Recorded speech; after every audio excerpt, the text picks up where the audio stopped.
Version 0.10 of the Free Flow Virtuoso Improvements Implementation mod has a lot of changes, so let me point out a lot of the good stuff.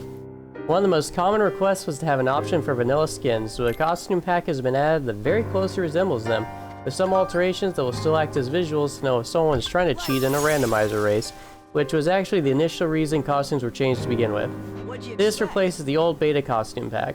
Another costume pack replaced was the Disney Villains costume pack, which was never actually shown in video form, with a Nobody's costume pack. I did my best to compliment Revenue's work here by adding unique VFX to mimic Nobody vine trails, and some of them are not even recycled from the evil skins. Additionally, world-specific costumes allow the guest party members, and summons change if you select a pack that falls into the evil category, such as Vanitas or Norded. Some NPCs even get changed textures too. One day I'll do another video on all the costumes, but you can see previews of some of these on the screen for now. The dream weapons at the beginning of the game now bestow a unique ability depending on which one you pick, allowing you to essentially have 3 different routes you can optimize for, which will require a new video. To very briefly summarize, Dream Sword gives random critical hits on attack-based finishers, which will additionally roll a progression-based roulette to drop an item in random encounters.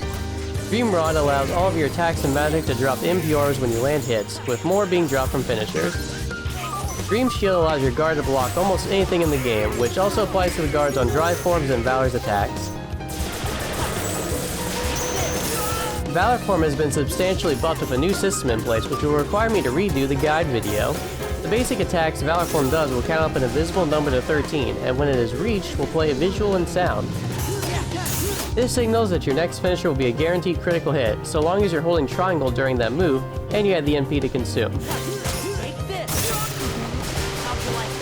Final Form has had some buffs and nerfs, which will require me to redo the guide video. It now has a hold combo variant on its Final Strike attack, which allows you to convert it into Warp Strike. This attacks an enemy from above by holding the button used to trigger the move to begin with, which can be square on the ground or the attack button in the air. It also costs 15 MP to do a Warp Strike. Additionally, you can now also use Final Strike out of a taunt to mirror how Valor Form's square finisher out of taunts work, and because it's stylish. There are multiple changes made to Final Form to prevent infinites or things close to them, with the main one being that I fixed a vanilla game bug where Final Form Firagua is not adding any revenge value, despite also being one of the best forms of damage output. I want Final Form to encourage you to be cool like every other drive form, and spamming one move being the best option just isn't my type of action combat system. Seriously, it's fucking broken. Anti-Form has received some changes, which will require me to redo the guide video. For starters, it now has an MP cost and regen system. Using many of the macro-based moves will drain its MP as cost, while attacks from the basic moves and anti-glide will let it regain MP. This is primarily because, despite what you may initially think, Anti-Form actually had a metric ton of infinites due to being able to cancel anything at any time. This also encouraged actually mixing in the basic attacks to your combo instead of only using the finishers. Additionally, you now manually obtain it from Vexen's Absence Silhouette Fight, which will print tutorial information prompts as advice on how the drive form works if you decide to use the anti-form reaction command he gives you. You can also just watch the guide though for something more thorough, but it's your life. Also, minor detail, but it's super cool, so I'm going to mention it. During Chrono Trigger, the background ambient noise of the game will also fade out of existence.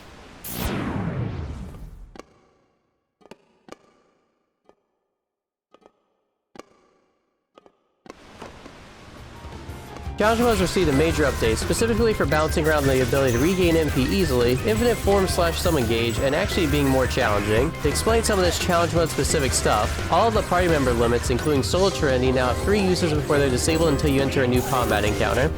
Summon limits also have this rule, but you can use 4 of them. Simba's limit is excluded from this because that's Alliance Sword's only niche option due to Pride Lands having no forms. Additionally, Tinkerbell will fail you if you try to auto-life more than once per encounter, bringing Sora back from the dead just to banish his heart out of his body one more time for good measure.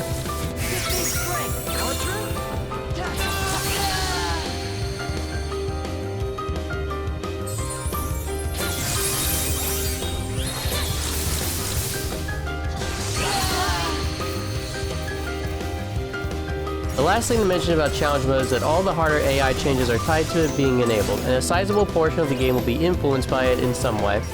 I'm not going to read out the list of enemies, but you can pause the video to see what gets smarter.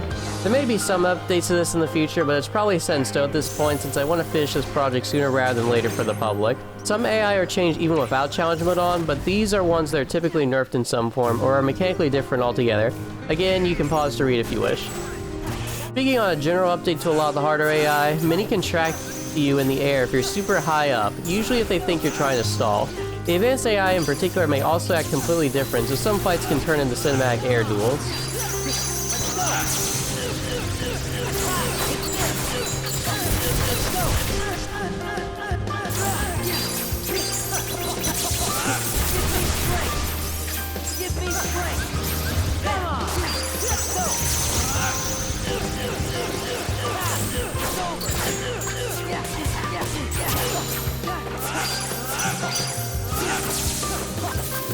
Moving away from challenge mode specific things, party members have received a general AI update along with changes specific to their fighting style.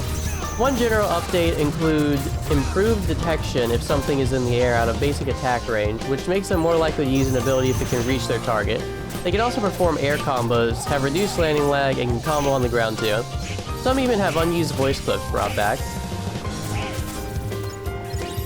To briefly summarize the more specific party member changes, Mulan is a ground combo legend with her AI having multiple opportunities to cancel and link attacks together, including her abilities.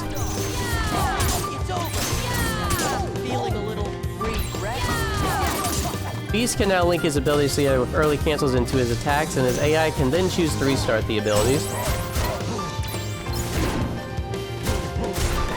Orin now has multiple new sword swings he can implement into both his ground and air combos, and Devire no longer has a high limit, so he can potentially chain combo an enemy into the sky for you. Jack Sparrow has all of his attacks hasted, counters on attack parries, and bluff is an actual usable limit.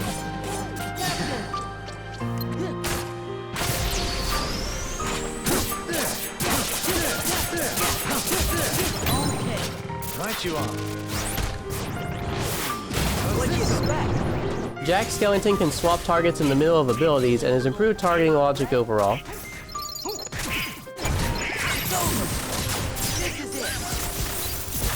Feeling a little regret? What'd you expect? You gonna cry?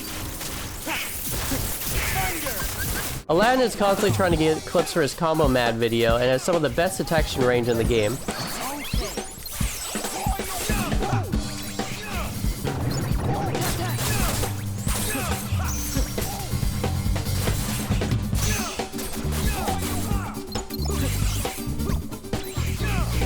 Simba's attacks now parry, and Fierce Claw cancels earlier into other options. You can now also use Fierce Claw after an air attack. Feeling a little regret?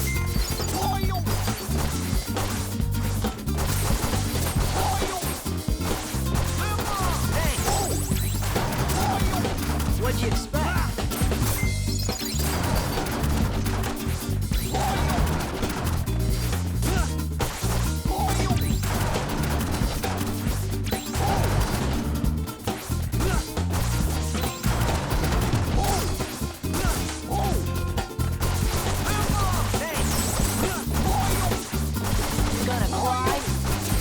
Tron is worthless!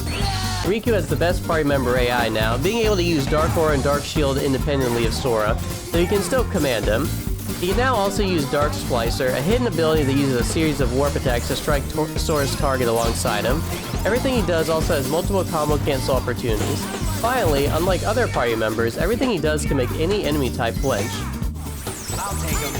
You gonna cry? Out of my way!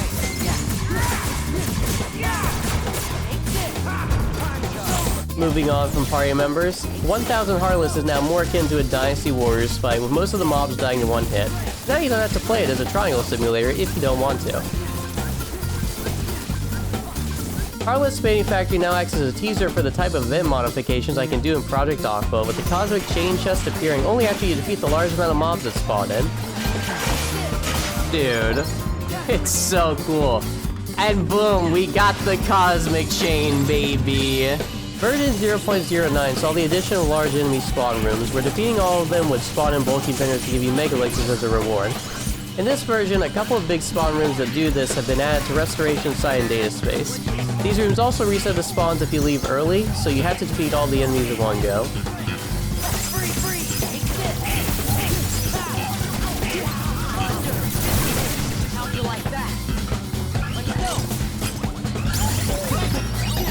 I'll get into some miscellaneous polishing changes now. A lot of moves interpolate better visually if you idle. For instance, Limit Form Sonic Blade will cancel into a falling animation while airborne now. Master Form's moves will also not cause an instant snap to a fall animation if you're on the ground, instead returning more gracefully. Peter Pan's images are now far more transparent during his limit, so you can actually see him in Sora comboing.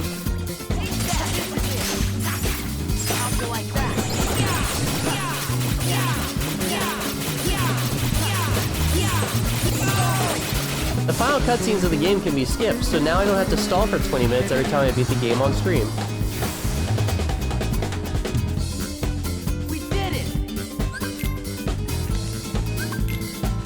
There's quite a few additions I haven't mentioned, many of which are bug fixes, but just know I have been hard at work trying to complete this. I haven't stated this in video form, so I'll state it now. I'm planning to release this officially for PCSX2 soon-ish, but once the textures are polished, and then work on porting it to the official PC versions. After that, I'll work on the randomizer versions and be done with it. I don't do exact release dates so I can avoid disappointment, but at the very least, I'll confirm to you all that the PCSX2 version will most likely be fully completed early next year. So gameplay-wise, the early access version on the Patreon is what the game is going to be when done. I can't give an estimate on the PC port versions because I don't entirely know what's going to be unstable on it right out of the gate. So, as always, thank you all for your support, whether that's on Patreon or just sticking around watching my really niche content. Hopefully waiting for a project since Vanitas will have been worth it, since my intention with this mod has always been to make Kingdom Hearts 2 File Mix a lot more fun to play. Thank you all for watching, and have a good rest of your day. More guide videos coming soon, hopefully.